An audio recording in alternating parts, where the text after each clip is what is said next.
잘 보내셨습니까? 예, 성령들 추석 잘 보내셨습니까? 예, 코로나 때문에 별로 추석 기분이 안 나는 것은 사실입니다. 또 경제적으로 많이 어렵고 또 전반적으로 이 코로나로 인해 가지고 삶이 아주 위축이 되는 그런 상황이기 때문에 명절에 좀 좋은 시간들을 가질 수 있는 그런 분위기가 많이 위축된 것은 사실입니다.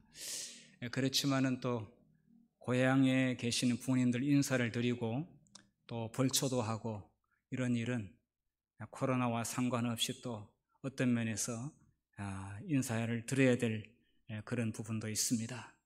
고향에 가시지 못한 분도 계시지만은 또 고향에 지금 오고 가는 모든 길에 하나님께서 잘 보호해 주시기를 바라고, 이럴 때일수록 영적으로 뭔가 의미를 잘 부여해서 의미 있는 시간들을 갖는 것은 지혜로운 일이라고 생각되는데요. 지금 도시화되다 보니까 농경사회의 풍경이 이렇게 잘 감지가 안 되는, 좀 덜 느끼는 그런 경우들이 많이 있습니다. 사실은 우리가 먹는 농산물이 그냥 오는 게 아니죠. 여러 과정을 거쳐서 여러 사람들의 수고를 통해 가지고 땀을 흘려 가지고 저희들이 재화를 사용해서 잠시 이렇게 이득을 보는 것에 불과한 것인데요, 농사를 힘들게 지은 분들의 수고 때문에 저희들이 그래도 굶지 않고 배부르게 먹고 또 잘 살고 있습니다. 이럴 때 만물을 무르익게 하시고 우리에게 소출을 주신 하나님께 우리 감사하고 우리의 마음을 드리는 것이 추석 때에 해야 될 가장 중요한 일이 아닌가. 모여서 음식 맛있는 거 먹는 것도 중요하지만은 청교도의 정신으로 추수감사절을 보내는 것이 하늘 아버지께 의미 있는 추석이 되지 않을까, 이런 생각을 해보게 됩니다. 자, 오늘 제가 드릴 말씀의 제목은 희노애락입니다. 슬라이드 넘겨주십시오. 희노애락. 기쁘고 노엽고 슬프고 즐겁고 우리 인생 가운데서 희노애락이 반복되고 있습니다. 그렇지만은 똑같은 희노애락을 느끼고 살아가지만은 결과가 하나님 안에서 구원 얻는 축복을 누리는 사람이 있고, 결과가 하나님과 전혀 무관한 구원을 받지 못하는 그러한 삶으로 인생이 끝나버리는 삶도 분명히 있을 것입니다. 고향에 가게 되면은 하나님을 아직 믿지 않는 분들도 있지요. 그런데 그분들이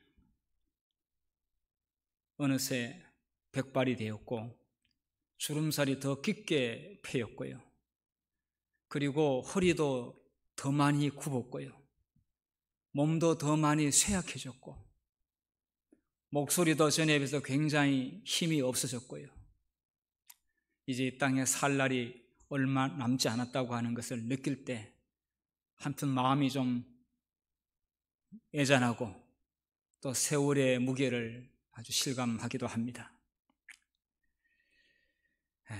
발길 끓긴 동네, 한산한 동네, 또 늘어나는 것은 묘지들,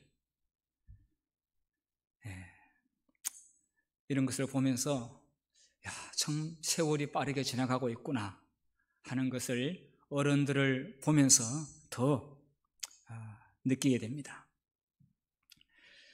그런데 이 세상에 다 그런 비슷한 삶을 살고 있지만은 성경에는 결과는 매우 다르다, 이런 말씀을 하고 있는 게 있습니다. 비슷한 것 같지만은 결과는 다르다. 자, 그러면은 전도서 3장에 있는 말씀을 좀 보도록 하겠습니다. 전도서 3장 1절 4절과 13절 18절 부분적으로 좀 읽도록 하겠습니다. 슬라이드 내용을 토대로 해서 읽도록 하겠습니다. 시작. 천하의 범사가 기한이 있고 모든 목적이 이룰 때가 있나니 울 때가 있고 웃을 때가 있으며 슬퍼할 때가 있고 춤출 때가 있으며 사람마다 먹고 마시는 것과 수고함으로 낙을 누리는 것이 하나님의 선물인 줄을 또한 알았도다. 내가 심중에 이르기를 인생의 일에 대하여 하나님의 저희를 시험하시리니 저희로 자기가 짐승보다 다름이 없는 줄을 깨닫게 하려 하심이라 하였노라. 전도서 3장에 보게 되면은 때가 있고 때가 있고 때가 있고 이 기한에 대하여 반복적으로 언급을 하고 있습니다. 이 땅의 모든 것은 영원한 것은 없습니다. 반드시 때가 있습니다. 시작과 있고 종결되는 게 있습니다. 혹시 여러분 이 노래를 아시는지 모르겠습니다. 제가 이 예배 시간에 이 노래를 소개를 하는 것이 조금 조심스럽긴 한데요. 그냥 제가 전달하고자 하는 그 뜻이 있어서 제가 좀 발췌를 했는데요. 이 1954년도에 나온 노래인데 유행가입니다. 이게 노랫가락 차차차. 이 노래가 뭐 우리나라 사람들은 모르는 사람이 없는데요. 이 노래를 잘못 이해하게 될 때 젊어서 시큰 놀자 이렇게 이해했어요. 근데 실제로 그런 의미는 아니에요. 그 내용이 뭐냐면은 노세 노세 젊어서 놀아 늙어지면은 못 노나니 무한은 11홍이요 달도 차면 기운하니라 얼씨구 절씨구 차차차 지화자 좋구나 차차차 화랑춘성 만화방창 아니노지는 못하리라 차차차 차차차. 우리 교인들은 이런 노래 안 부르지만은 아마 귀에 많이 익은 유행가입니다. 우리 국민들이 1970년대 한참 새마을 운동하게 될 때는 이 노래를 부르면은 분위기상 안 맞아요. 안 됐어요. 놀면 안 돼요. 열심히 일해야 되는데. 근데 이 노래는 보니까 가수 황정자 씨가 불렀던 이 노래는 젊을 때 놀기만 하자 이런 뜻이 결코 아니고 열심히 땀 흘리고 일하고 정말 우리 조상들이 노는 민족이 아닙니다. 정말 일만 알고 사는 민족 아닙니까? 우리 부모님들이 일만 알고 살아왔습니다. 그럴 때 정말 한 번씩 허리 펴면서 좀 쉬어보자, 좀 잠시라도 여유를 가져보자, 그런 차원에서 실제로 삶은 그렇게 사는 게 아니고 놀지 못하고 그냥 노래로서 잠시 시름을 달래는 그런 의미로 사실 더 마음에 많이 느꼈던 노래입니다.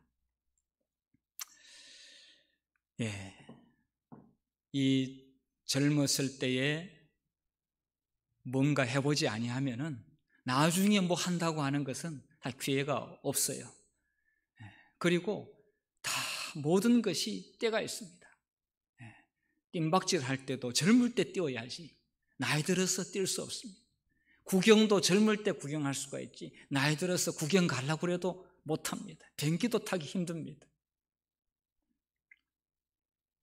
근데 하나님께서 전도서 3장에 천하 만사의 모든 것이 다 하나님께서 목적을 가지고 만들어 놓았고 인생의 희노애락도 다 그 나름대로의 목적이 있기 때문에 하나님께서 허락을 했습니다.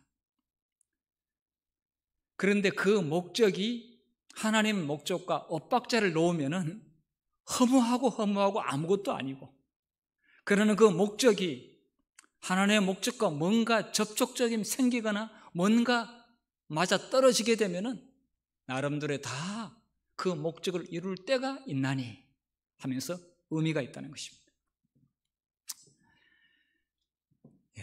이 전도서는 솔로몬의 참여록 아닙니까?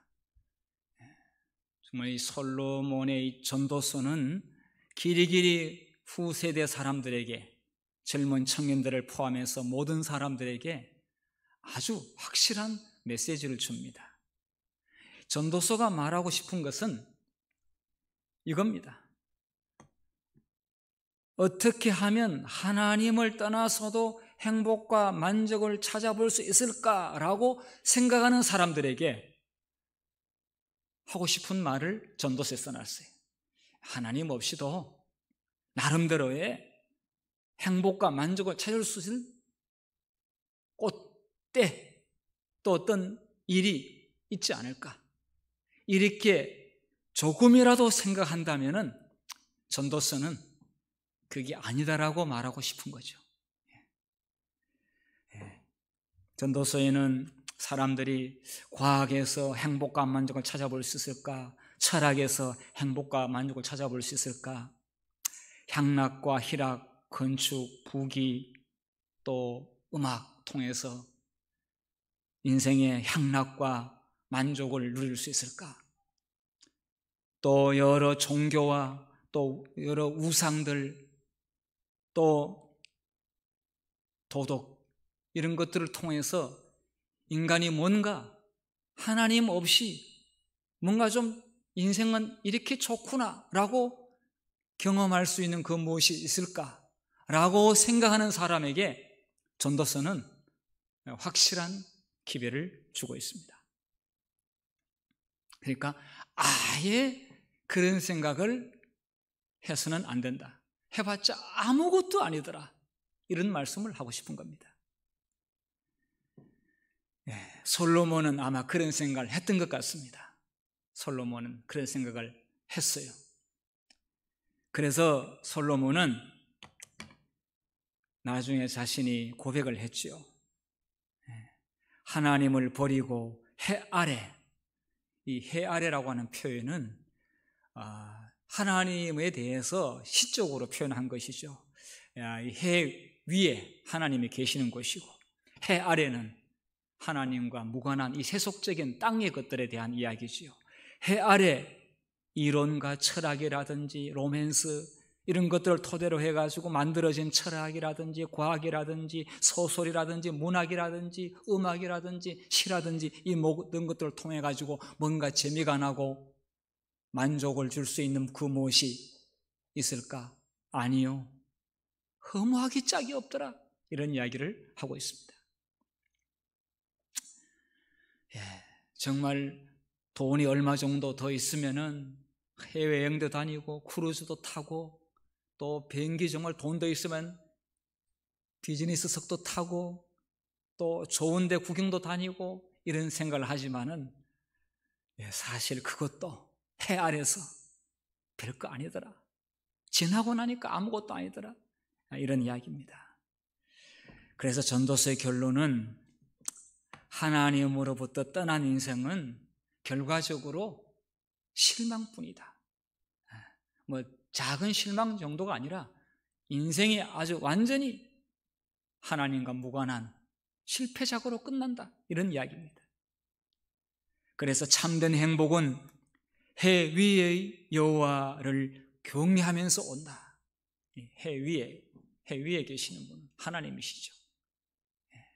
그분과 접속하고 그분과 뭔가 닿을 때 모든 인생의 생사화복은, 그렇다고 해서 슬픔과 노여움도 그게 버릴 것이 아니라 다 하나님이 뜻이 있고 목적이 있어서 허락을 하시고 나름대로 합력하여 하나님의 그 무엇을 목적을 이룬다는 그런 이야기입니다.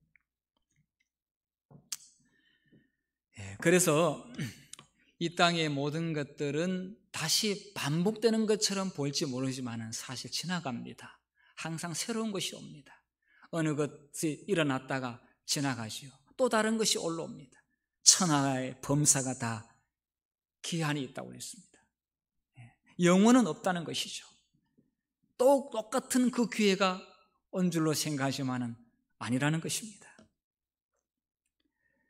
자, 그런데 그 기한도 만약에 하나님의 뜻에 순종하고 그 하나님의 계획에 우리 자신을 드리게 될 때는 그 기한도 하나님의 목적과 벗어나서 가는 일은 없다. 필요하다는 것입니다.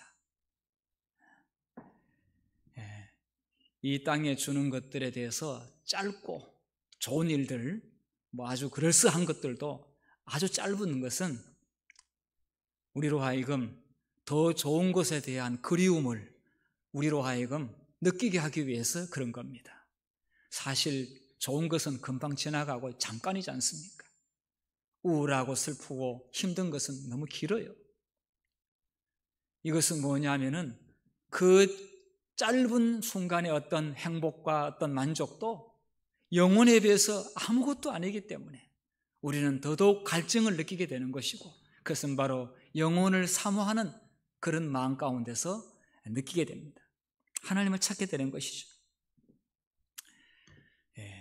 오늘 읽은 말씀 가운데서 해 아래 사람이 먹고 마시고 수고하고 하는 이 모든 것도 하나님의 선물이라고 그랬습니다. 여기에 수고로는 단순히 땀 흘릴 정도가 아니라 아주 고통, 아주 고난, 힘들게 사는 것을 말합니다. 힘들게 사는 것. 그리고 힘들게 살아서 먹고 마시도록 했습니다. 그런데 그 힘들게 수고해서 먹고 마시는 그것도 따지고 보니까 내가 노력해서 얻었다고 하는 것이 아니라 하나님의 은혜로 다 주어진 하나님의 선물이더라, 이런 이야기를 하고 있습니다. 이것을 알고 사는 사람하고 모르고 사는 사람하고는 참으로 차이가 크지요. 그리고 이 희노애락을 통해서 하나님께서는 우리의 마음을 때로는 테스트도 하시고 시험을 하십니다. 그런데 그러한 희노애락을 통해서 시험하는 것은 결과적으로 우리의 마음을 정화시키는 하나님의 목적에 있습니다. 우리의 마음을 그렇게 때로는 슬프게도, 때로는 화나게도, 때로는 안타깝게도 이렇게 경험하게 하는 것은 우리로 하여금 지저분한 삶을 살도록 내버려 두는 것이 아니라 더 깨끗한 삶을 살기 위한 몸부림, 도전, 또 갈망, 열심, 이런 것들을 계속 불러일으키기 위한 하나님의 목적의 한 부분이다, 이런 말씀을 하고 있습니다. 이사야 52장 11절에 이렇게 말씀했습니다. 우리 한번 같이 읽어보도록 하겠습니다. 시작. 너희는 떠날지어다 떠날지어다 거기서 나오고 부정한 것을 만지지 말지어다 그 가운데서 나올지어다 여호와의 기구를 매는 자여 스스로 정결케 할지어다.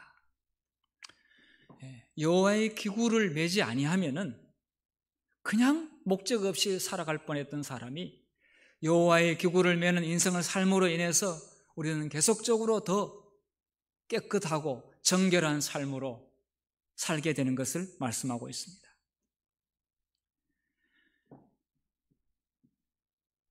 교회에 다니면서 여러 가지 어려운 점들이 일어납니다. 굉장히 불편한 점들이 많이 일어나죠. 그리고 책임을 정말 혼자 떠맡고 굉장히 고민을 해야 될 때가 많이 있습니다. 그런데 그것은 여호와께서 우리의 심령을 정결케 하기 위한 하나님의 방법인 것을 이야기하고 있습니다. 저 밖에 세상 욕망을 따라 세상의 정욕을 쫓아 나가서 재미있는 것들을 추구하고 돈 쓰고 한들 아마 우리 재림교인들이 그거 가지고 그렇게 행복하다고 와서 간증할 사람 저는 별로 없으리라고 생각합니다. 하나님 안에서 성령의 역사를 통해 주는 만족과 행복과 신령한 체험은 우리라고 점점 더 깨끗한 삶으로 살도록 이끄시는 하나님의 인도하심이라고 생각합니다.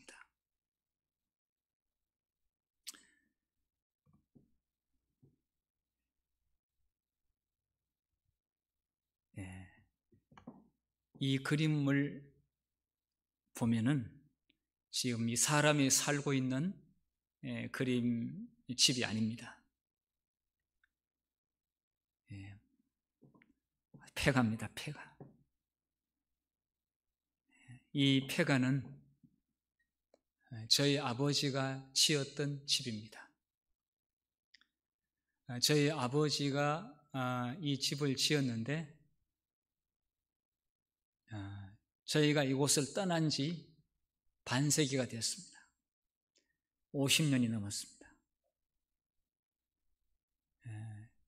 제가 살던 고향에서 한 1시간 정도 가게 되면은 이곳이 있습니다.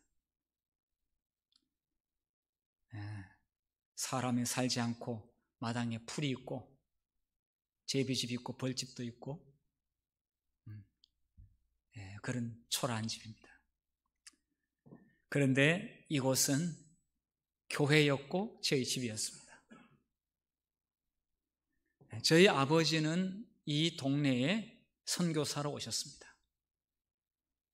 저희 아버지가 만약에 그 당시에 돈을 좀 벌어야 되겠다고 생각하셨으면은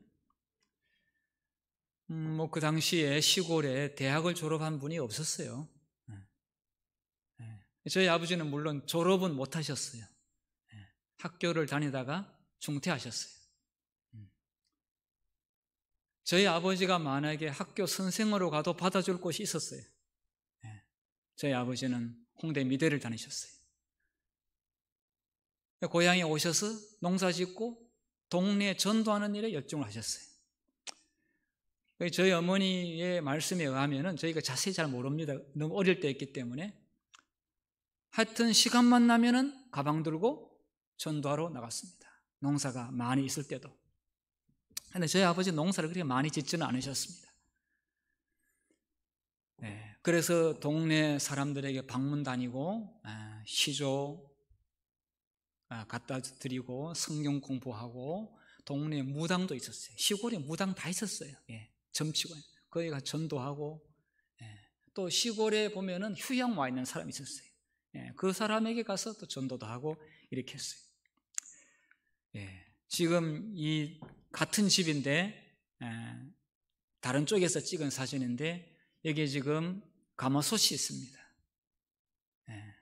그래서 이 솥이 저희들이 사용했던 솥은 아닌 것 같습니다. 50년 전에 그 후에 사람이 썼던 솥으로 보입니다. 어쨌든 저희 집에서 국수를 삶았습니다.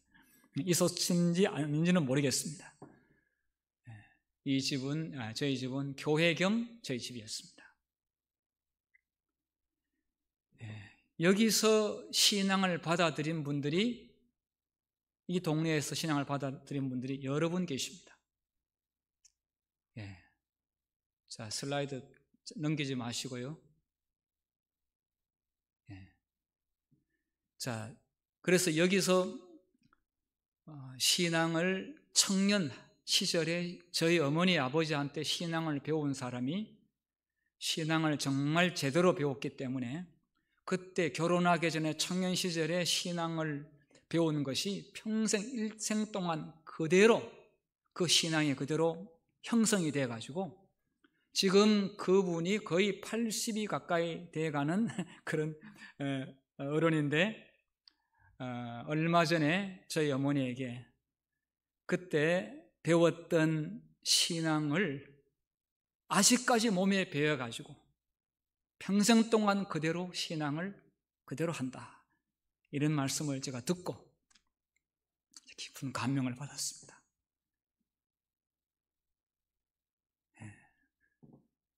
뭐 조금 더 잘 먹고 조금 더 월급 더 타고 교편 생활하면서 이렇게 할 수 있는 길이 있었지만은 예수님께서 곧 오신다고 하는 그 재림 사상 때문에 시골에서 전도하면서 그렇게 생활했습니다.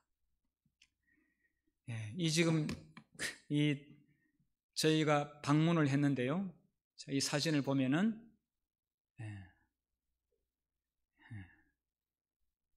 저희 어머니하고 갔어요. 저희 어머니가 허리가 안 좋아가지고 지금 간신히 지금 버티고 섰는데요. 이 지금 분홍색 또 이 주황색 옷을 입은 분은 그 당시에 제가 어릴 때에 저희 어머니 아버지를 잘 알고 계시는 분을 하필은 그 시간에 만났어요. 다행히. 그러면서 이 가운데 있는 아주머니는 그 당시에 처녀였어요. 그래서 지금 아까 그 저 집에 안식일 날 예배 드리러 나왔던 사람이에요. 저희 어머니 아버지를 잘 알고 있어요. 옆에 계시는 아저씨도 그 동네 살던 사람, 이 부부는 부부예요. 이 두 분은 부부인데 그 당시에 그 내용, 그 생활을 생생하게 기억을 잘하고 있더라고요. 아주 감동이 됐어요.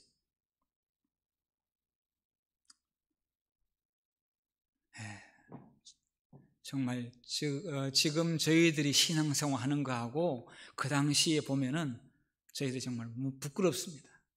너무 부끄러워요. 그 당시에 다 그렇게 신앙생활 하면서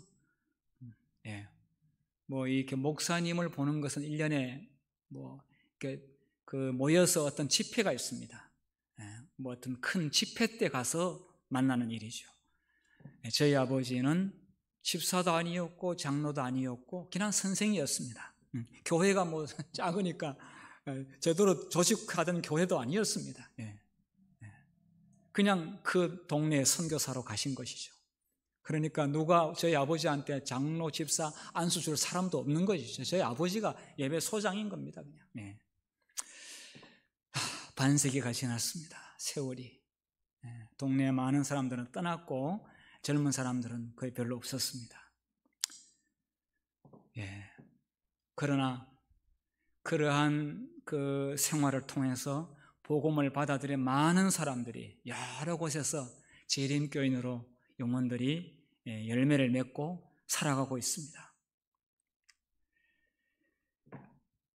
저희들의 삶의 목적은 이런 데서 지금까지 인도하신 하나님, 우리에게 영원한 소망을 주신 하나님, 그리고 영혼을 구원할 때 주는 말로 다 할 수 없는 만족감, 그리고 보람, 성령의 놀라운 역사하심, 이런 것들이 우리의 마음을 만족해 하고 행복하게 한다는 사실을 우리가 다시 한번 기억할 필요가 있습니다. 히브리서 11장 24, 25절, 26절에 보면은 모세에 대한 이야기가 나옵니다. 우리 한번 같이 읽어보도록 하겠습니다. 이게 오신 분들 우리 소리내서 읽어보도록 하겠습니다. 시작. 믿음으로 모세는 장성하여 바로의 공주의 아들이라 칭함을 거절하고 도리어 하나님의 백성과 함께 고난받기를 잠시 죄악의 낙을 누리는 것보다 더 좋아하고 그리스도를 위하여 받는 능력을 애굽의 모든 보화보다 더 큰 재물로 여겼으니 이는 상주심을 바라봄이라. 모세는 애굽의 영화를 포기했습니다. 모세는 하나님이 주시는 상급을 더 바라봤습니다. 잠시 죄악의 낙을 누리는 것보다 하나님의 백성과 함께 고난받기를 선택했습니다. 세상 사람들이 볼 때는 애굽의 왕권을 포기한 것이 바보처럼 느낄지 모르겠습니다. 아마 모세가 애굽의 왕권을 거머쥐기 위하여 애굽을 선택했더라면 지금 피라미드 속에 관광자들이 찾으면서 애굽의 애굽 사람들이 관광 수입을 올리는 정도로 기여할 수 있었을 것입니다. 그러나 모세는 하나님의 백성과 함께 그의 생애를 보냈습니다. 모세 오경에 기록했습니다. 그의 생애가 세월이 지나고 많은 시간이 흘렀지만은 생각하면 생각할수록 감동적이고 빛나고 많은 사람을 옳은 대로 돌아가게 하는 일에 너무나 위대한 공헌을 한 인물입니다. 저는 그래서 모세가 120년 살았는데 모세가 교육을 40년 받았습니다. 어머니한테 12년, 애굽에서 28년, 그리고 광야에서 40년 동안 수련을 했습니다. 그리고 이 출애굽하면서 광야교에서 40년 동안의 목회를 했습니다.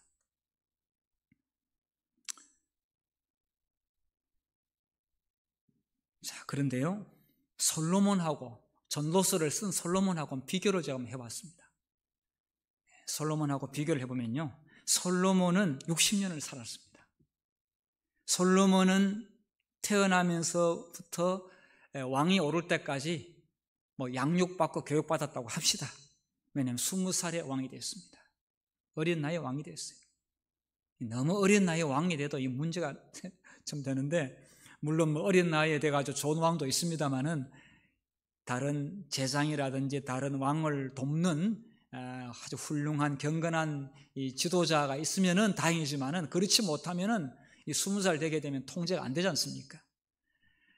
그런데 솔로몬이 왕에 대해서, 왕위에 올라가지고 성전 건축하고 왕궁 건축하는데 상당수의 시간을 보냈습니다.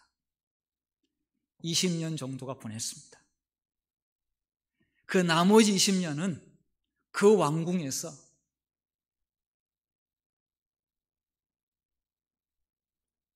세상에 대한 하나님 없이도 뭔가 맛을 보려고 하는 그러한 세상에 대한 욕망을 가지고 살다가 타락했습니다. 우상숭배했습니다. 그래서 마지막 순간에 회개하고 돌아오긴 했습니다마는 솔로몬의 생애를 모세에 비교할 수가 없습니다. 모세와 비교를 할 수 없어요. 딱 솔로몬의 반을 살았습니다. 60년 살았으니까. 모세의 반을 솔로몬이 60년 살았습니다. 이 오래 산다고 중요한 것이 아니라 어떻게 사느냐가 참 중요하죠.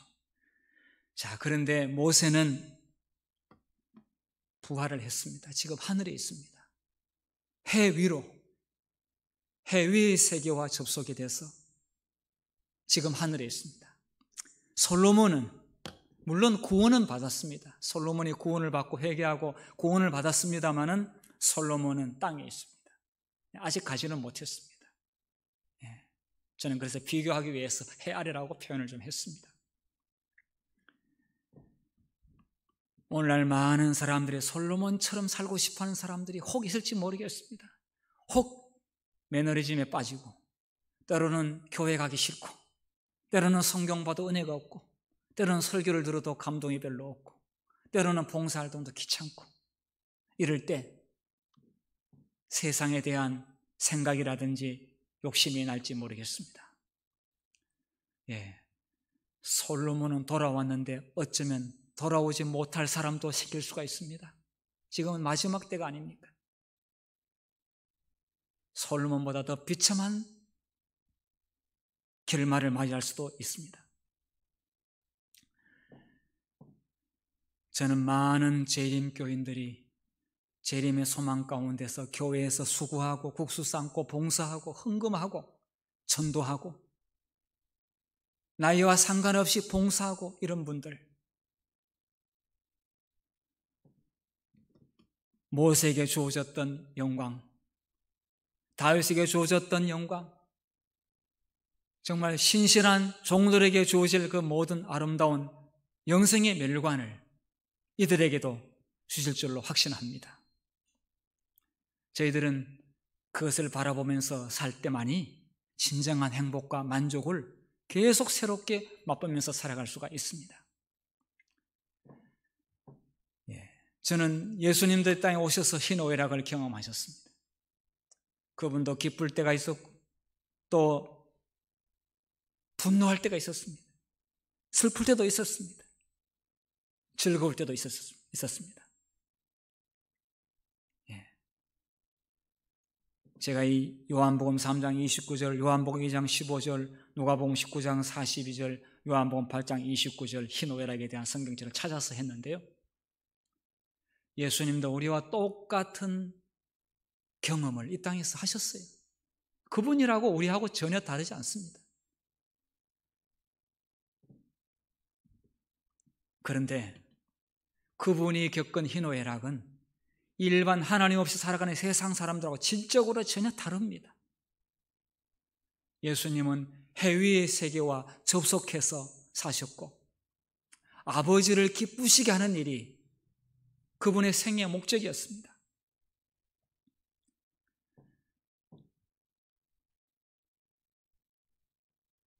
오늘날 많은 사람들이 같이 사는 것처럼 거의 비슷한 것처럼 보이지만은 다릅니다. 전혀 질적으로 다른 삶을 살고 있는 사람들이 많이 있습니다. 오래 사는 것보다 어떻게 사는 것이 참 중요합니다. 하나님 안에서 아버지를 기쁘시게 하고 하나님의 목적을 이루기 위하여 자신의 생애를 바친 사람은 하늘 나가서도 물론 큰 상급을 얻겠지만 이 땅에서도 세상에 주지 못하는 평안과 행복과 만족을 새롭게 맛보면서 살아갈 수 있다고 저는 믿습니다. 이 비교를 해봤습니다. 모세가 120년 살았고요. 솔로몬이 60년을 살았습니다. 예수님은 여기 30년 했는데 33년 반, 33년 반 사셨죠. 제가 그냥 비교하기 위해서 그냥 120, 60, 30 이렇게 써놨는데요. 120년의 반, 60년, 60년의 반 예수님, 솔로몬의 인생의 반이 예수님 땅에 사셨습니다. 그렇지만 예수님께서는 질이 다릅니다. 그분께서는 자기의 양식을, 사람을 구원하는 일이 자기 양식이라고 말씀했습니다. 그리고 세상 사람들에게 예수님께서는 목마르지 않는 생수를 주셨다고 말씀하고 있습니다. 그분은 늘 새로운 유쾌함과 새로운 도전과 새로운 창의적인 삶을 사셨습니다. 아침에 새로운 태양이 어두움을 몰아내고 떠오를 때, 모든 만물이 소생할 때 창조주신 예수님께서는 그 하루의 일과도 새로운 희망과 새로운 기대를 가지고 유쾌하고 기분 좋게 매일 시작하셨습니다.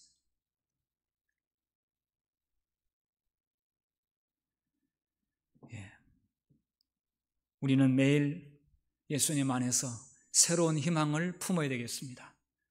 그리고 주어진 시간 속에서 새로운 일들을 해보는 일에 도전할 필요가 있습니다. 안 해본 것을 해볼 필요도 있습니다.